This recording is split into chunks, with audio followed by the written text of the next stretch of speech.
This is the Pfaff 145H3 I've been working on. I've got it in the house on the test bench. I have a servo motor that I hooked to a foot pedal that I made.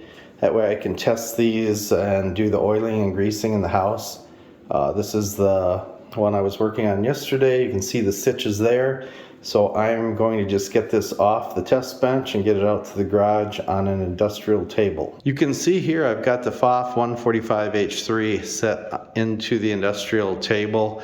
The knee lift there, the last person that had this machine must not have liked using it, so they just loosened the bolt and moved it way off to the right.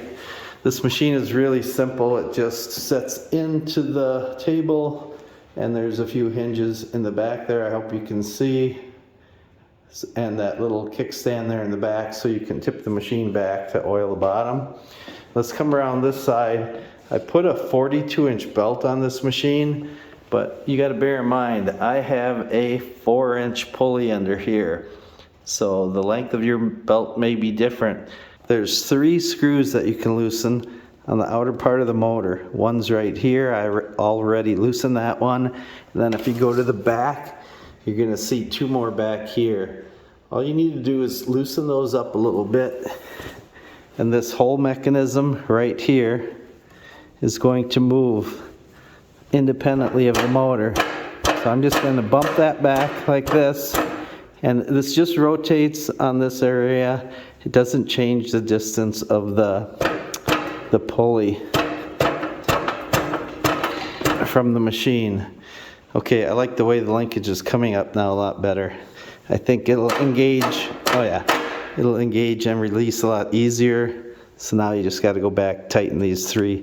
There's a little bracket here and a screw. Tighten these back up to draw that back in, and you're good to go. If you need to adjust your knee lift and somebody's push it out of the way, just loosen this bolt and swing it back down. And if you need to adjust the height of this pad, there's another bolt here. You can slide it on this shaft. So I'm going to go ahead and do that. I have the original instruction book.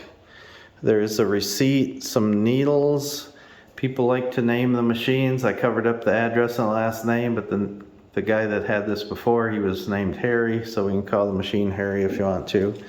And let's zoom in on this. These are the feet. We've got an edge foot, a split foot, easier to get your thread through, a right and a left, and then those will coincide with the foot that's in the machine. That is presently a cording foot in there.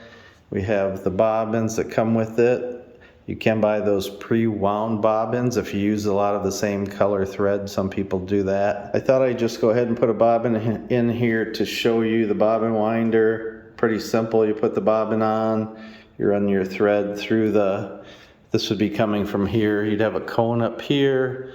You'd run your thread up through the guide up there, back down through this guide, through the tensioner into your bobbin. Then you would just go ahead, if there's a hole in the bobbin, run your thread through that hole. If there isn't, just wind it around a couple times and then just engage that and run the machine. And that's how you wind your bobbin. I am using a size 20 needle, and I'm using a B69 Tex 70 thread. I think it's a bonded nylon, so let's go ahead and turn on the machine. This is a clutch motor, but I've cleaned and adjusted it, and it is running really quietly. It's on right now. And I'll go ahead and start doing some stitching. I have it set on about a 3. Just so the machine doesn't run away on me on a big stitch. And since we've just put this all together, I've got to get used to this, but it's pretty tame.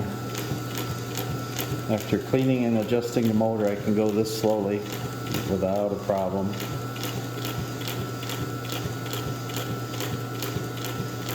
I've already been sewing a lot on this piece of material. This is the one I was using in the house. And it will go fast. All right, I'm gonna just get my needle positioned, use my knee lift. I don't know why people don't like those. I really like using the knee lift on these machines, and without using the hand wheel, I can bring it on this slowly. And that's with a 4-inch pulley on the motor.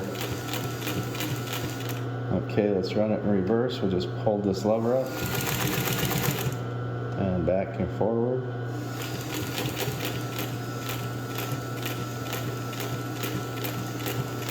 Since I've got the machine all set up, I have 3 layers of nylon strapping here, so let's go ahead and put that into the machine and give that a try. Just want to bury the needle here. I want to grab these threads in the back and hang on to those, because this is pretty heavy material, so I want to make sure it doesn't pull the thread from the back.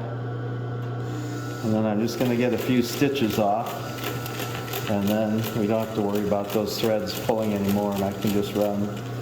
I can actually just kind of, if I was just trying to lock this together like on a tow rope or a tow strap or something like that for towing a vehicle or for binding down equipment, I could just do this and run it back and forth multiple times, and that was not a problem for this machine. Let me get it out of there. And I've just ran back and forth.